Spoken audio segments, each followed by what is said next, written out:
Hey everyone, Lucky Arduino here. Today we're going to be talking about a temperature detector using a DHT11 and a motor. Let's get started. Alright, so this sensor here is a DHT11, and what it is a humidity sensor and a thermistor put together, and it measures the humidity and temperature of the environment. The pin on the left is a digital port, the pin in the middle is 5 volts, and the pin on the right is ground. So what this means is that this component is purely digital, and it can take input directly from the environment without any external components like potentiometers or buttons, right? And this is really useful because it makes it really basic and really low cost.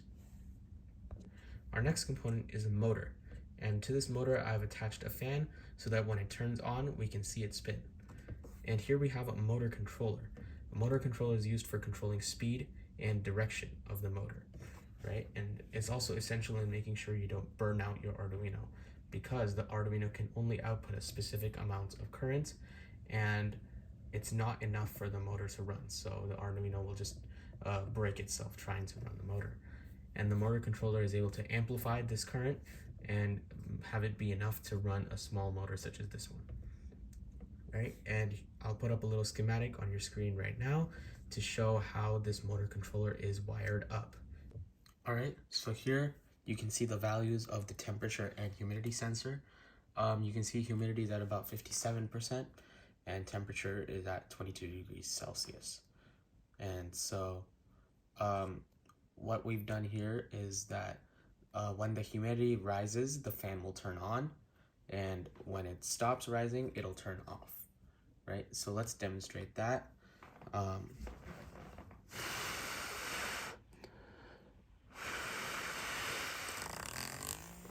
There we go.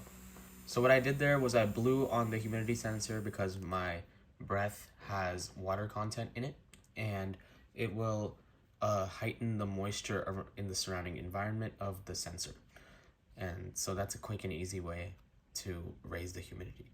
And so you see, once it got to 62, the motor turned on, and once it went below 62, it turned off.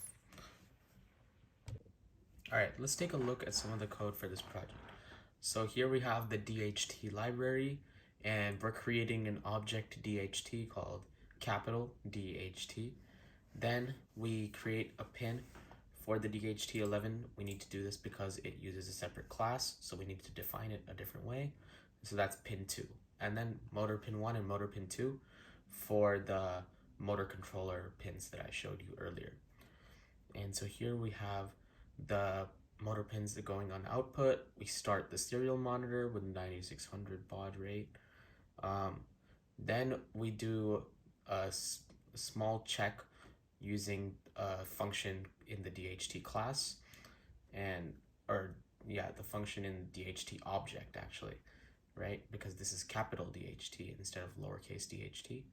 So here we have an object, and you're calling a method on that object with a certain parameter, which is the pin number 2.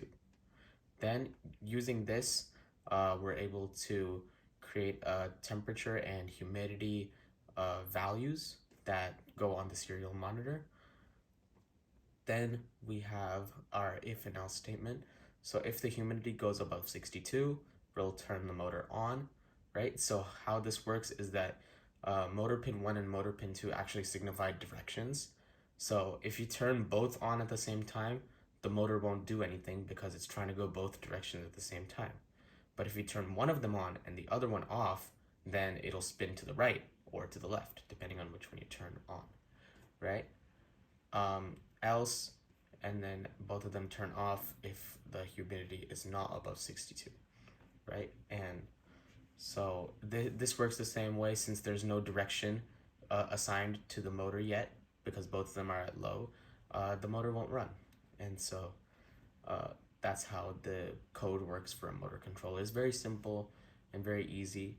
You can adjust the speed as well using a separate variable and a separate pin on the motor controller, but I haven't done that for this project because I wanted to keep it nice and simple, right? And then you set a little delay so that this when it shows up on the side, your temperature and humidity, that it doesn't go at light speed.